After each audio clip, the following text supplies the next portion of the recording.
guys, it's Danny, week 2 of All Be Humans, and today's topic is growing up. As many of you know from my first video, I am FTM transgendered male. Growing up, I noticed that I was more attracted to females than males. That has always been like that, even in elementary school up until now. There were a lot of early signs, I would have to say, of me being FTM, but many people didn't really get that. I think they just thought that I was a tomboy, which I guess I consider myself as for a very long time. Growing up, I think I honestly hated the difference and the noticeable difference between male and females, although I didn't really see it up until one day where I was in the shower and I was, showering and with bubbles and all that crazy stuff. And I noticed a bump on my chest, and I screamed, ran downstairs, and was like, I seriously thought I had cancer or something. And I was asking what the hell was going on. My mom kind of explained to me what was going on, and I didn't really like it, but I didn't know what I could do about it. So, yeah. Another story I wanted to mention is that I think I was in elementary school. I think maybe middle of elementary school, maybe a little bit further up, 4th, 5th grade or something like that. My Aunt Jeff took me to the store and to see the first Harry Potter movie. I don't know if she remembers this or if she's even going to watch this video, but she took me to actually get my first pair of boys' jeans, or those what were they? I don't even know what they're called. Pants, the ones that zippered into shorts. In the 2000s, those things were like the best freaking pair of pants you could ever own. Every single boy had one, and I wanted one so bad. Can't remember if we actually got them or not, but I remember spending the whole day with her. I think we actually saw or went on a trolley. Can't really remember. But I do remember the day. I think we went to Ponderosa or some sort of buffet afterwards, because I remember eating cantaloupe. A lot of weird things to remember. The Harry Potter movie, awesome. Another big identifier or early sign for me, specifically for me, was the fact that I enjoyed doing more things that were manly than I did feminine. I never personally liked the whole nail polish thing. I always used to end up almost eating it as I was eating my food, and it just wasn't cool at all. I did enjoy playing house, but it would always have to be me being the male, otherwise I wouldn't want to play it. I was always the husband or the boyfriend or the guy that was just randomly there. But as far as playing any role of a feminine character in anything, I never did that. Even during video games, I would always make myself male, and that continued growing up. But there were times that I would try to be more feminine.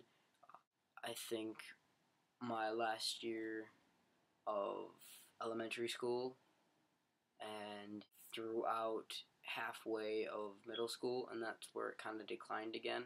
In my 9th grade, I was starting high school, obviously, and I wanted people to see me, but I guess I was afraid of them seeing the real me, so the first half of my school year I tried to do makeup and my hair, and I woke up earlier for all this, and then by like the middle of the school year I just said basically F it, and I mean I still did the eyeliner thing because I thought that was cool, and I dressed up kind of girly, kind of not. I used to wear like shorts that were more like capris, but not. They went down to my knee, so they looked like guy shorts.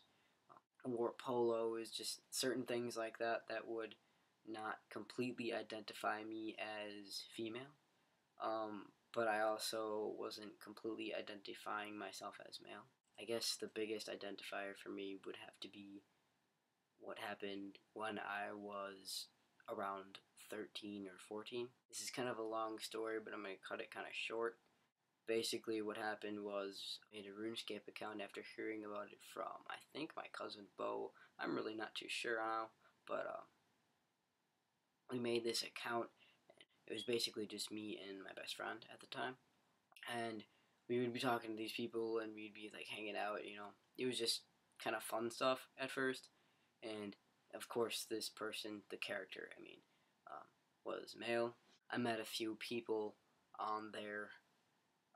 Some of them are still my friends, and some of them aren't.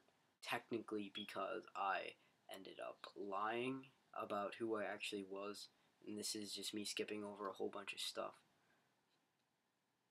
Lying about who I actually was and saying I was something that I wasn't, but I felt I was, and I didn't have any explanation for it. And I hurt a lot of people during that, and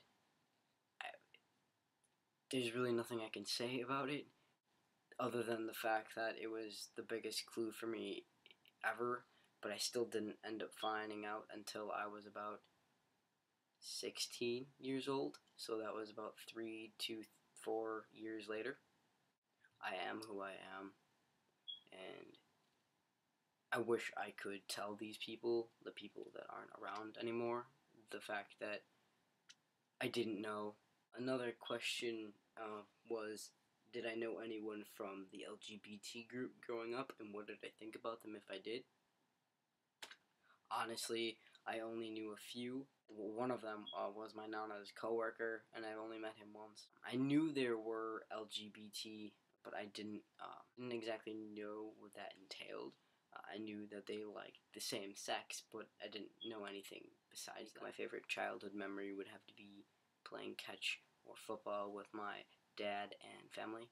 We used to do that a lot during family occasions, like holidays, or just when we used to grill out. The most negative childhood memory of mine would probably be most of the things that I could never control in my life, mainly because they were external things, not really inner things that I had any control over. And the things that I did have control over, I couldn't really control because I didn't, at that time, understand myself, and I was young, and of course, kids be kids, and usually lash out in anger or sadness.